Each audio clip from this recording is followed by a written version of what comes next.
సహోదరి సహోదరులారా, మీకు శుభవార్త. 2025 సంవత్సరంలో మొత్తం 365 అంశాలను మీతో పంచుకోబోతున్నాము. జనవరి 1వ తేదీ నుండి ప్రతిరోజు ఒక అంశము మరియు దానికి సంబంధించిన వాక్యమును పంచుకుంటాము. దయచేసి ఆ వాక్యములను వినండి, ధ్యానించండి మరియు ఆశీర్వదించబడండి. దయచేసి సబ్స్క్రైబ్ చేయండి మరియు మీ స్నేహితులతో పంచుకోండి. ధన్యవాదాలు.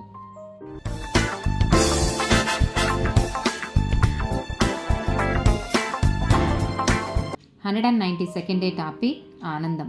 మొదటి తెస్సలోనికీయులకు రాసిన పత్రిక 5వ అధ్యాయము 16 నుండి 18 వచనాలు. ఎల్లప్పుడూ సంతోషముగా ఉండుడి, ఎడతెగక ప్రార్థన చేయుడి, ప్రతి విషయమునందు కృతజ్ఞతాస్తుతులు చెల్లించుడి. ఈలాగు చేయుట యేసుక్రీస్తు నందు మీ విషయములో దేవుని చిత్తము. యోబు గ్రంథము 8వ అధ్యాయము 20-21 వచనాలు. ఆలోచించుము, దేవుడు యథార్థవంతుని త్రోసివేయడు, ఆయన దుష్కార్యములు చెయ్యువారిని నిలవబెట్టడు.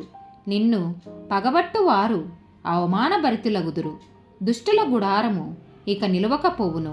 కీర్తనల గ్రంథము 5వ అధ్యాయము 11-12 వచనాలు.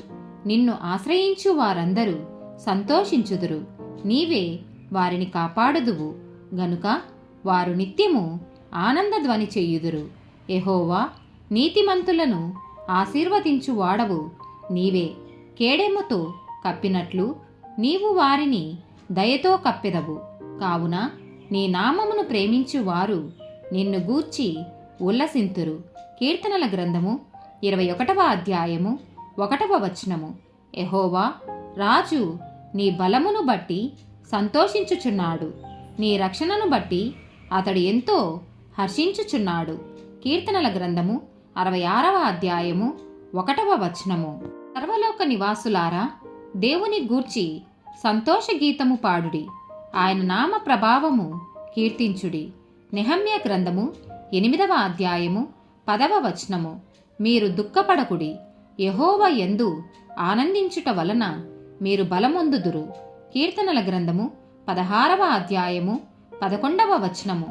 జీవ మార్గమును నీవు నాకు తెలియజేసెదవు, నీ సన్నిధిని సంపూర్ణ సంతోషము కలదు, నీ కుడి చేతిలో నిత్యము సుఖములు కలవు. కీర్తనల గ్రంథము 30వ అధ్యాయము 5వ వచనము. సాయంకాలమున ఏడుపు వచ్చి రాత్రి ఉండినను ఉదయమున సంతోషము కలుగును. యోహాను సువార్త 15వ అధ్యాయము 11వ వచనము. మీ యందు నా సంతోషము ఉండవలెననియు మీ సంతోషము పరిపూర్ణము కావాలననియు ఈ సంగతులు మీతో చెప్పుచున్నాను. రోమీలకు రాసిన పత్రిక 15వ అధ్యాయము 13వ వచనము. కాగా మీరు పరిశుద్ధాత్మ శక్తి పొంది విస్తారముగా నిరీక్షణ గలవారగుటకు నిరీక్షణకర్తయగు దేవుడు విశ్వాసము ద్వారా సమస్త ఆనందముతోనూ సమాధానముతోనూ మిమ్మును నింపునుగాక. గలతీలకు రాసిన పత్రిక 5వ అధ్యాయము 22వ వచనము. అయితే ఆత్మఫలమేమనగా ప్రేమ, సంతోషము, సమాధానము, దీర్ఘశాంతము, దయాలత్వము, మంచితనము, విశ్వాసము, సాత్వికము, ఆశానిగ్రహము. యాకోబు రాసిన పత్రిక 1వ అధ్యాయము 2-3 వచనాలు. నా సహోదరులారా, మీ విశ్వాసమునకు కలుగు పరీక్ష ఓర్పును పుట్టించునని ఎరిగి మీరు నానా విధములైన శోధనలో పడినప్పుడు అది మహా ఆనందమని ఎంచుకొనుడి. ఆమేన్.